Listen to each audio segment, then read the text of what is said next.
Douceur Cactus.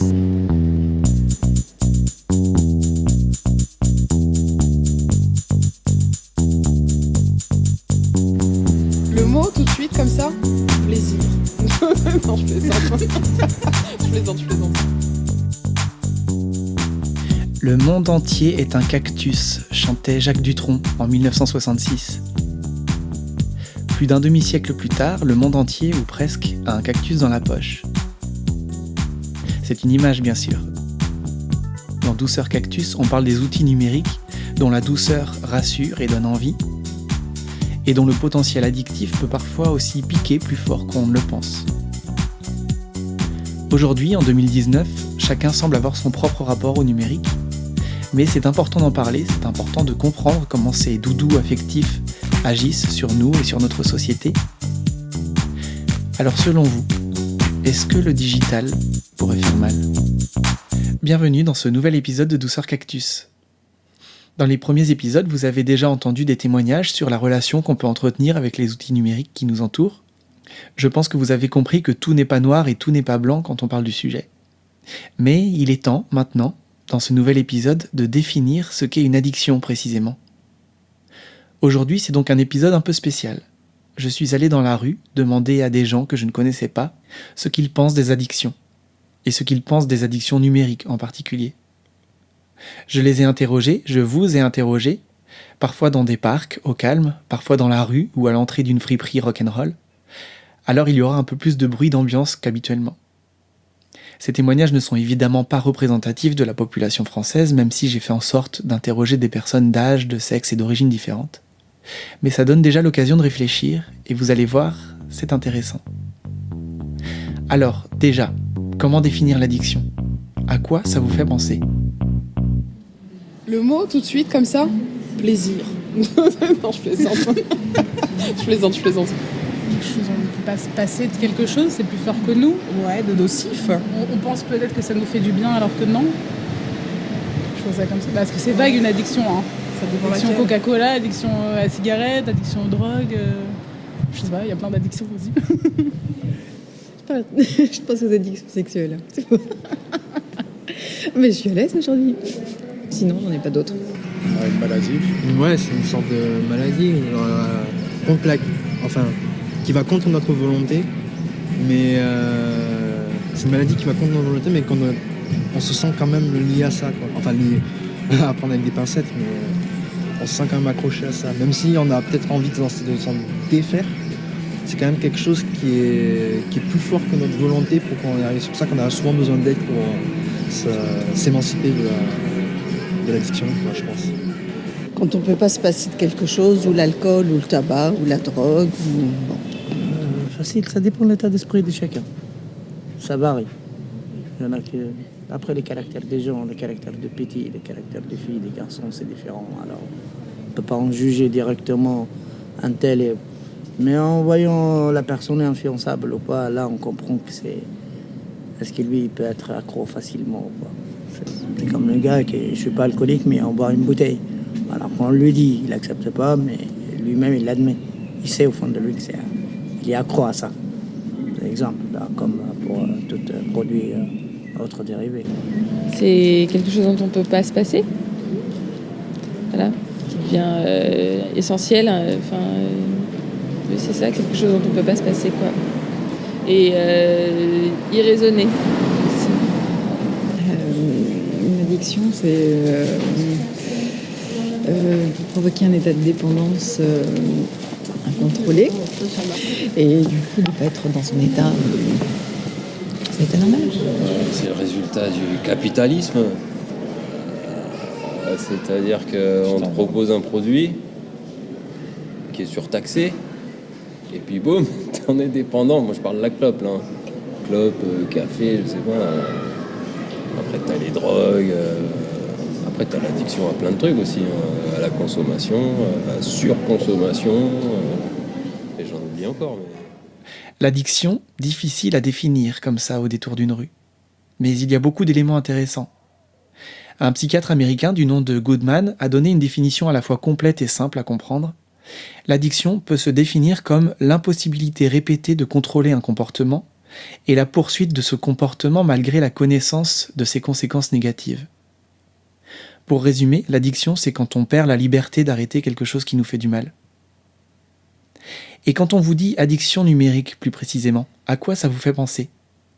En général, à ce moment de nos échanges, les langues se sont déliées. Ah, c'est à l'informatique. Réseaux sociaux, téléphone. Addiction numérique, oui. Écoutez, on va dire c'est le quotidien. Enfin, toutes les tranches d'âge sont concernées, on va dire.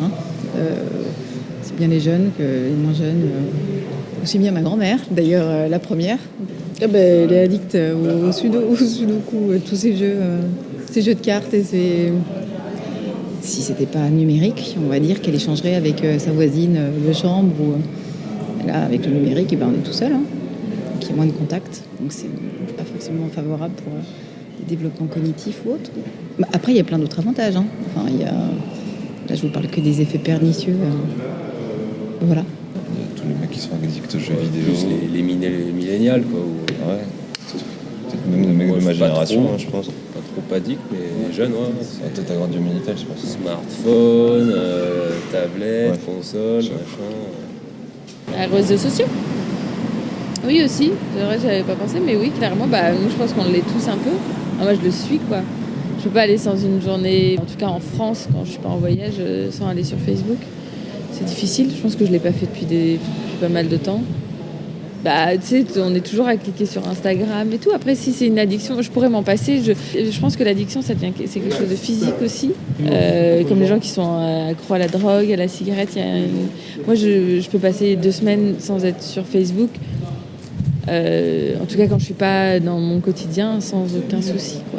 Au quotidien, c'est sûr que ça sera un peu plus difficile, mais si on me retirait mon portable, au bout de 1 heure, 2 heures, je serais contente, puis je m'y serais fait, quoi.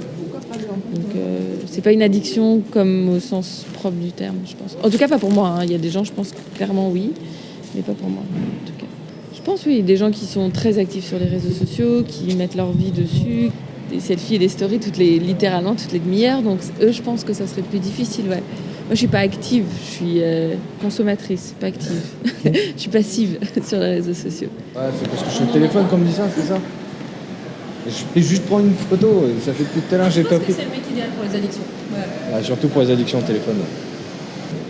Parce que j'ai Wattme le jeu et que je suis tout le temps en train de jouer dessus. Voilà. Mais bon, après, Même voilà. en regardant la télé, il est sur son téléphone. Dès qu'il y a les pubs, quand c'est pas intéressant. Non, pas que pendant les pubs. Pendant les films aussi. Moi, comme ça, j'arrive à faire 2 choses en même temps. Je suis pas sûre. Toxico. Toxico de tout, ouais. Ouais, c'est de la drogue. La clope, c'est de la drogue. L'alcool, c'est de la drogue, c'est de la drogue. Ouais. Le téléphone, on peut l'avoir tout le temps sur soi. Alors que pour fumer ou quoi, faut sortir, Ah ouais, carrément, complètement. Non, c'est pas nocif. Peut-être psychologiquement, ça va rentrer dans un truc où j'ai entendu dire que il y avait des garçons qui sont devenus un peu enfermés entre eux-mêmes à force de jouer. Moi, je vois pas les choses comme ça. On l'éteint. C'est un truc, on peut l'éteindre. Ça éteint pas la santé physique. C'est le mental. Le mental, on peut se remettre. Du moment qu'on a le physique intact, le mental, on peut le modifier, remodeler. Les autres trucs, c'est dangereux pour la santé. Si la santé, elle est éteinte, ça, c'est un truc très, très, très négatif. Si on veut éteindre et poser, on éteint et pose. Mais c'est un peu compliqué quand même. Surtout pour les enfants. Énormément pour les enfants. Le jeu de gadgets, tablettes, tout ça, c'est énorme. C'est énorme. C'est la nouvelle génération en fait qui est accro au numérique. Je veux dire, maintenant, moi je suis de l'ancienne génération. Bon, maintenant on est obligé de suivre le mouvement en fait. Ah oui, on est tous addicts à ça. Toute la terre entière, c'est même eux qui mènent le monde avec le GAFA, Google, Apple, Amazon et Facebook, quoi. Donc eux ils ont compris comment ça fonctionnait, notre génération, et ils ont tout de suite ciblé que l'addiction digitale, c'est ce qui allait plus marcher. Ça sert pour faire de l'argent, vendre des informations. Ouais, vendre des informations, mais c'est surtout ça, tu vois, c'est surtout qu'on est vraiment des jeunes où, par rapport aux générations précédentes, on est né dedans, quoi. Donc pour nous, c'est quelque chose de pas sorcier, mais déjà le digital ou le numérique ou la technologie, il y a une certaine époque, en fait, ça a mis un certain temps à évoluer. Et aujourd'hui, dans le même laps de temps, on évolue encore plus vite, quoi. Donc du coup, c'est quelque chose qui nous dépasse. Et donc du coup c'est partout, dans la médecine, en cours, dans toutes sortes de domaines médiatiques et tout. On est vraiment encerclé par ça. Et moi je dirais même pas que c'est l'addiction, je dirais même que c'est une emprise que le digital a sur nous, quoi, carrément. Moi, je parlerais quand même d'addiction parce que c'est vrai que, par exemple, si tu passes un week-end éloigné de tout... oui. Enfin, il y a des gens, par exemple, si tu leur coupes l'électricité... c'est fini. Ils se disent, mais qu'est-ce que je vais faire, tu vois? Ouais, carrément. À première vue, on n'y penserait pas parce qu'en fait, c'est tellement présenté comme le progrès, quelque chose qui est extraordinaire, etc. et tout. Alors forcément, ça vient pas tout de suite parce que l'addiction, c'est quand même un négatif dans l'esprit. Et du coup, forcément, on passe pas tout de suite à la technologie négativement, même si quand on s'y intéresse beaucoup. Je crois que c'est la plus grande addiction du monde à l'heure actuelle, je pense. Parce que ça touche n'importe qui, n'importe où, et n'importe quand. Et surtout, c'est cet apport technologique et digital, en fait. Il faut qu'on trouve comment s'en servir sans forcément se laisser écraser par ça, ni se laisser dominer par ça, quoi. C'est nous qui devons dominer ça, maîtriser ça. Et c'est pas le contraire, quoi, je pense.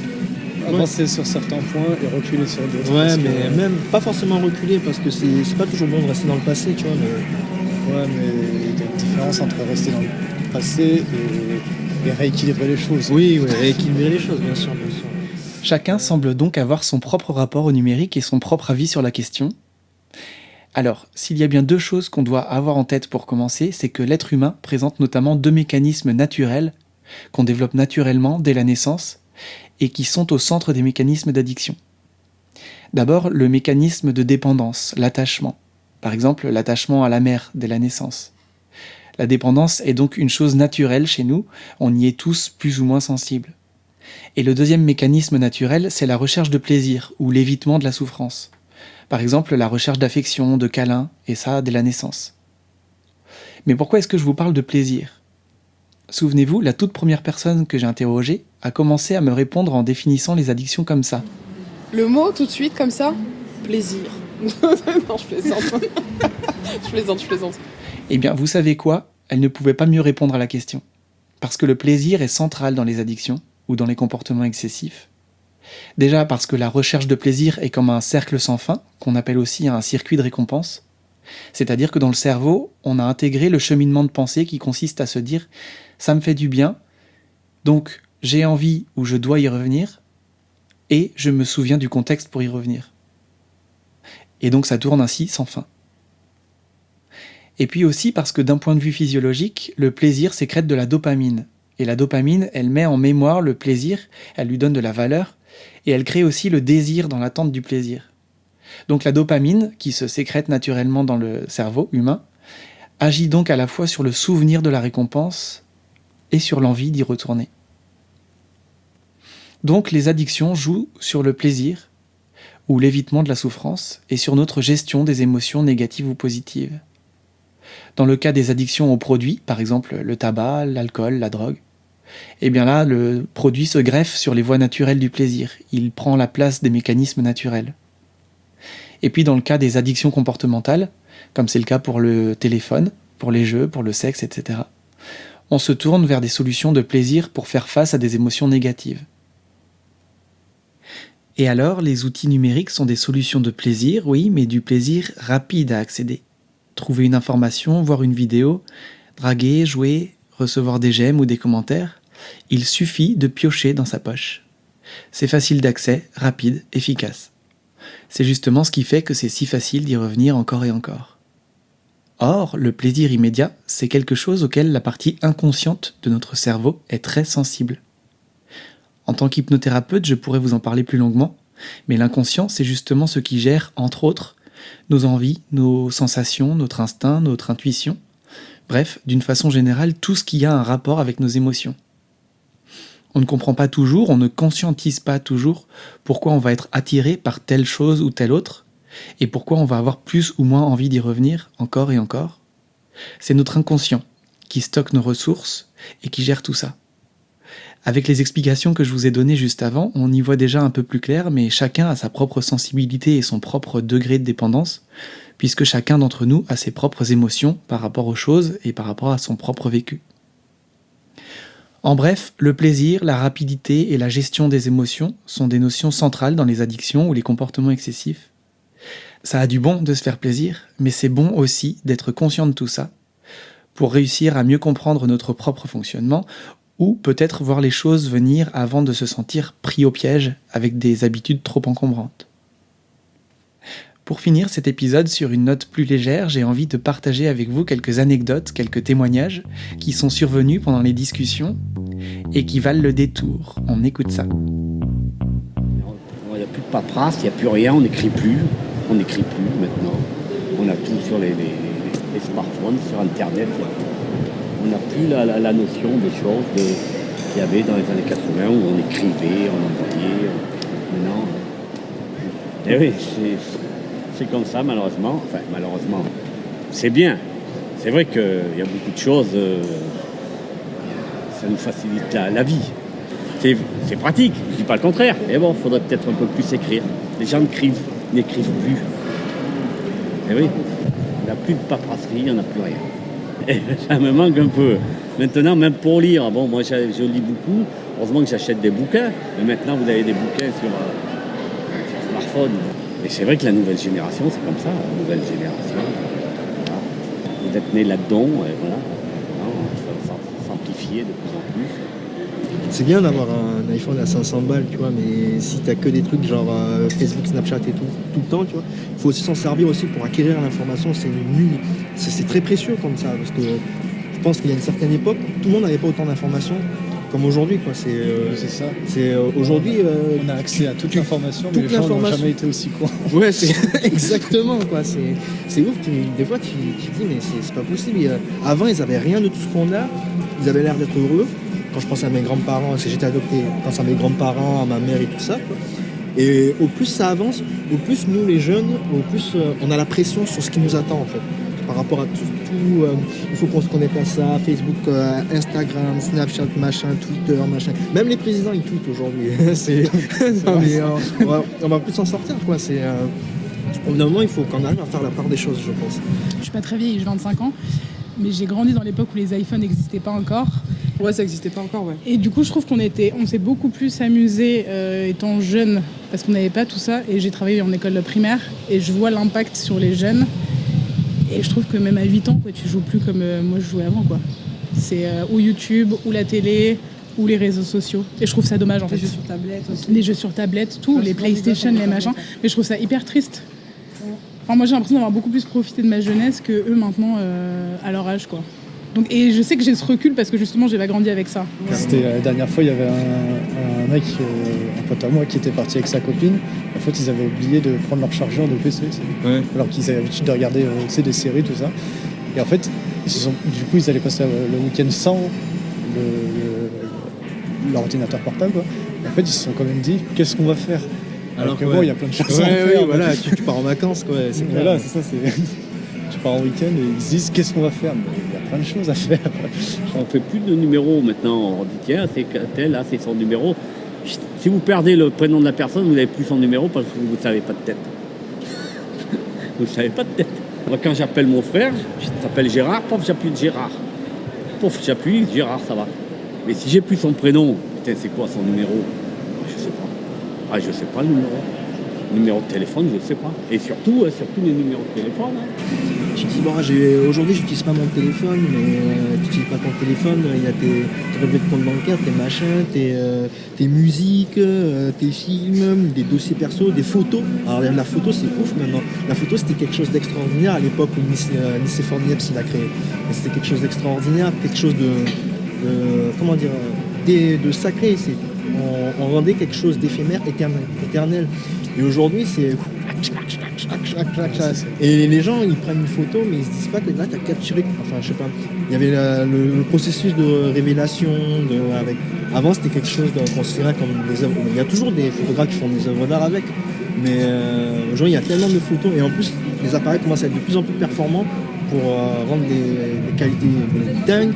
Donc du coup, les gens qui sont pas forcément bons photographes vont faire de bonnes photos et du coup, ça va nourrir encore ces espèces d'informations là, je sais pas.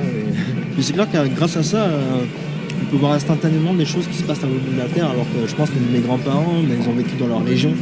Et ils se disaient forcément qu'il se passait des choses ailleurs, mais ils ne savaient pas quoi exactement. Maintenant, aujourd'hui, il y a une bombe qui explose, toute la terre au courant. Heureusement qu'il y a ça aussi quand même, parce que ça peut servir de manière préventive à quelque chose. C'est pour ça qu'on devrait se servir pour ce genre de choses. On va essayer de limiter au maximum les écrans. Parce qu'on a vu que c'était apparemment, il y a des enquêtes qui ont été faites comme quoi c'était pas super bon pour le développement au départ quand c'est des bébés de bas âge d'être devant des écrans. Je sais pas, c'est peut-être mieux pour stimuler l'imagination de jouer ou puis au-delà de ça, je veux dire, même dans la vie de couple, même dans le quotidien, on peut se balader, on peut lire des livres, on peut faire d'autres choses, regarder ce qui est autour de soi plutôt que tout le temps le téléphone. Alors je dis ça, moi aussi je suis beaucoup sur Instagram notamment, mais voilà, les jeux c'est vraiment prenant quoi. Même Instagram, même les fils d'actualité, les actus, tout ça, on peut y passer vite 2 heures, 2h30 quoi. Donc ça prend beaucoup de temps quand on voit que une journée de travail c'est déjà 8 heures. Voilà, plus le transport. Et après, il reste plus beaucoup de temps. Je pense que je vais changer de téléphone, au moins comme ça, je vais supprimer toutes mes applications. Ah, je note. Voilà. Vous diffusez quand l'émission après ? Tout le monde sera témoin. On parlera du sujet des enfants et des écrans dans un prochain épisode. Patience. Alors selon vous, le numérique, c'est doux ou ça pique ? Si vous avez envie de partager votre témoignage dans ce podcast, il n'y a aucune raison d'hésiter. Vous pouvez m'envoyer un mail à podcast@douceurcactus.fr. Je vous répondrai avec plaisir. Vous pouvez aussi m'écrire pour partager vos avis, idées ou simplement dire bonjour. Merci pour votre soutien et à très bientôt.